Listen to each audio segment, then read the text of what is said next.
petit, je suis une vraie plouque. Il faut savoir que moi, petite, j'ai vécu dans une maison où quand on ouvrait le frigo, on captait plus la télé.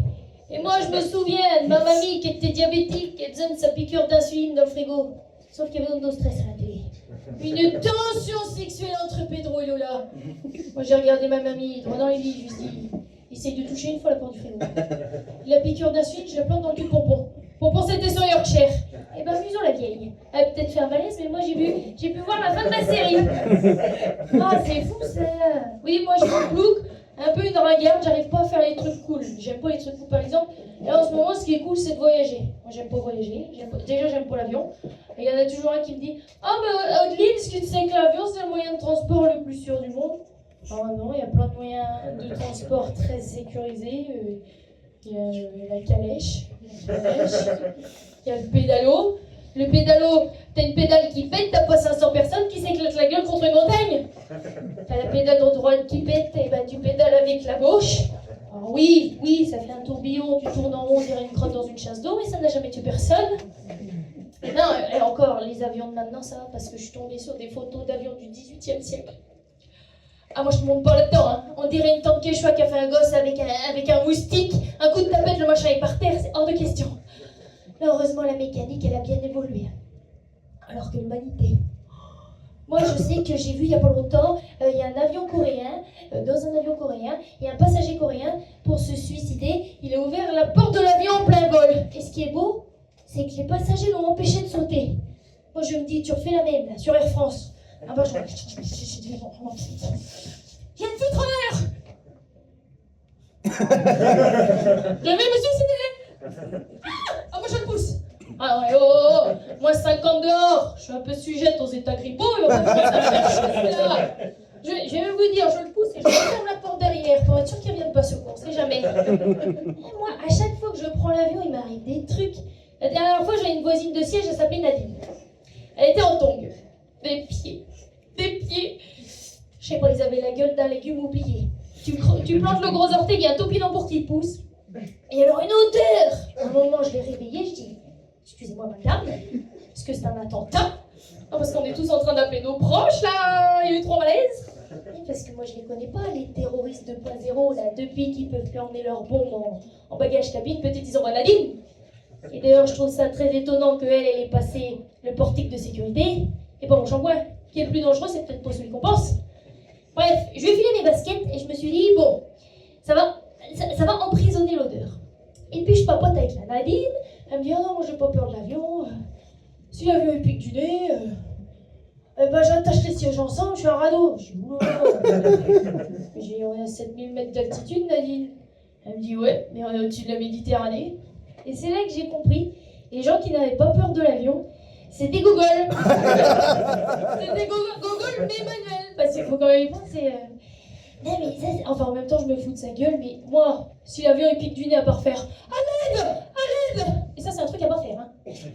Parce qu'à tout moment, il y a un passager qui se lève, qui fait, moi, je peux faire atterrir cet avion en détresse. Comment, vous êtes pilote? Non. Je suis contrôleur de gestion. Mais je suis un homme. Et parce qu'il y a un homme sur deux qui se dit capable de faire atterrir un avion en détresse. Et moi, un contrôleur de gestion, pilote d'avion, je préfère tout de suite me suicider en bouffant les poules de Nadine. Non mais c'est pareil, on confie notre vie. Par exemple, on pilote. Ça se trouve, on le connaît même pas. Ça se trouve, il est barjot. À tout moment, au milieu du voyage, le mec il fait Ladies and gentlemen. Nous allons entamer un looping. Quel looping hein, moi je suis déjà malade en bagnole.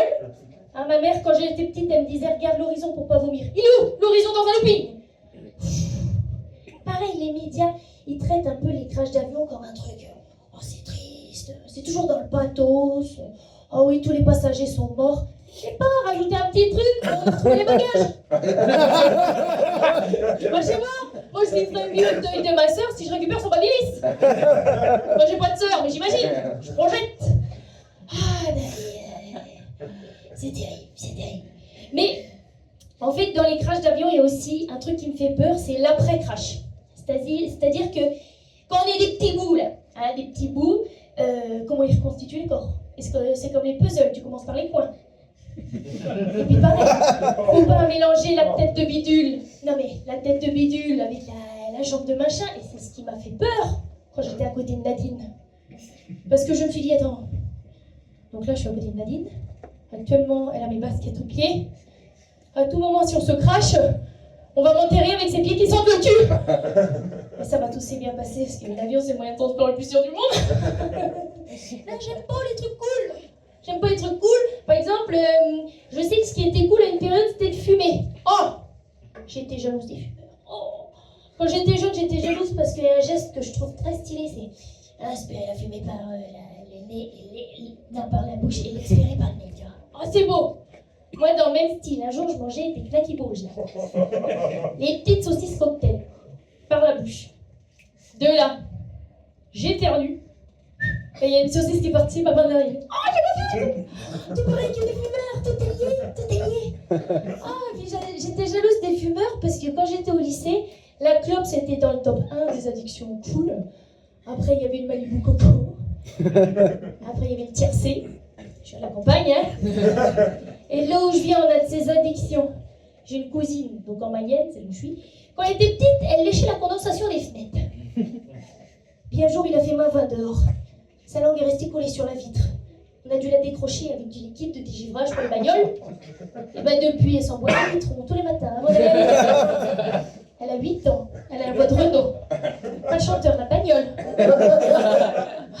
Mais non, mais maintenant c'est terminé. De toute façon, les fumeurs c'est terminé. Je suis plus jalouse d'eux parce que le gouvernement leur a encore interdit des espaces publics. Terminé. Oui, comme les parcs et les plages. Terminé. Écraser son mégot dans le cul d'un nudiste, c'est terminé. Aussi, je vous ai vu. Oh, il n'y a pas de sandales, il n'y a pas de sandales. Non. Non, vous êtes une espèce en voie d'extinction. Bientôt, vous serez exposé au musée des espèces disparues entre le dodo et Philippe des Toupifris. Il y a des fumeurs un peu par applaudissement. Pas tant. L'hécatombe. Non, parce que, je vais vous mentir, mais les maladies de merde. Moi, j'ai un oncle qui a eu un petit cancer de la gorge. Ce qui fait qu'il a un petit trou là au niveau du cou pour l'aider à respirer. Un peu comme un dauphin. Et moi, au début, je suis comme vous, je me dis, c'est sympa, ça fait vite poche, tu mets tes clés de bagnole, ta monnaie, 2-3 capotes, je ne sais pas. En fait, non, hyper dangereux. Tu te réveilles le matin, le petit trou à l'air, la. Tu vas pour t'habiller. Tu mets un col roulé, terminé, bonsoir. Merde. Non, moi, ce que j'ai comme addiction, qui est quand même beaucoup plus fun, moi, c'est le sel. J'adore le sel, j'adore le sel. J'aime tellement le sel que quand je m'ennuie, je me mets les doigts dans les yeux, ça me fait pleurer, je lèche mes larmes. À 17 ans, j'ai fait un Erasmus dans les marais salants de Guérande. J'ai pas mis 2 heures avant de sucer le râteau du paludier. Puis c'est une addiction qui m'est arrivée, qui m'est venue très jeune. Écoutez, c'était un scène de atelier pâte à sel. Donc on faisait nos mamans en pâte à sel. Sauf qu'en sortant du four, la daronne de Ludovic, elle ressemblait à un pain au lait. J'ai pas réfléchi, j'ai bouffé la tête. J'ai tellement aimé le goût du sel, j'ai bouffé la tête des darons de toute ma classe. Et je me dis, en tant que parent, ton gamin il ramène une figurine de toi sans tête, tu dors avec une chevrotine le soir, c'est pas possible. Non, mais ce qui est bien en plus, c'est que le gouvernement, il va jamais interdire le sel dans les espaces publics. Je veux dire, à la plage, ils vont pas enlever la mer, ils mettent un kézak. De toute façon, si c'est le cas, moi j'en ai rien à foutre. Pour des abribus, voilà. J'en ai rien à foutre, je suis un peu une violente. Enfin, j'essaye de me calmer depuis que je suis à Paris. J'essaye de prendre sur moi. C'est pas facile. Surtout dans le monde du travail. Parce que moi, j'avais une collègue qui s'appelait Sandrine, de mon ancien taf. Et Sandrine, c'était quelqu'un qui aimait bien m'humilier dans l'open space. Elle me disait, Odeline, t'es moche, Odeline, tu ressembles à Jacques Villeray, enfin bon, bref, des trucs, etc. Il y a même une fois où elle m'a volé mon chargeur de téléphone. Et plutôt que de lui foutre une patate, je vais dans les toilettes et je me dis, putain, ce serait quand même pas mal que Sandrine quitte cette terre. Écoutez, le destin a fait un truc incroyable. 2 semaines plus tard, la Sandrine, crise cardiaque. Oh, j'étais ravie. Ravie. Jusqu'à ce qu'on me dise de participer à la cagnotte pour un gerbe de fleurs, 300 balles. Attends, je donne déjà pour au pot de départ. Moi, j'ai fait une réunion avec tous les collègues. J'ai dit, attendez, sur le rond-point d'à côté, il y a des fleurs, ça fera très bien l'affaire. À 18h, on a fini le taf. 18h15, on était tous comme ça, à 4 pattes dans le rond-point à ramasser des tulipes. On a mis un rouleau de PQ avec au stabilo. À notre chère Sandrine, ça a fait l'affaire. Oh, je suis quand même allée à son enterrement en épaule des chiens. Puis je la vois comme comme ça, comme une sainte. Pas moi, Sandrine. Hein. Pas moi, Sandrine, je te connais. Très bien habillée, très bien coiffée, etc. Avec des jolies boucles d'oreilles. Puis je me dis, putain, très jolies boucles d'oreilles. J'ai repensé qu'elle m'avait toujours pas rendu mon chargeur de téléphone. Ben, je lui ai piqué les boucles d'oreilles et je les ai mis pour vous ce soir. Merci beaucoup.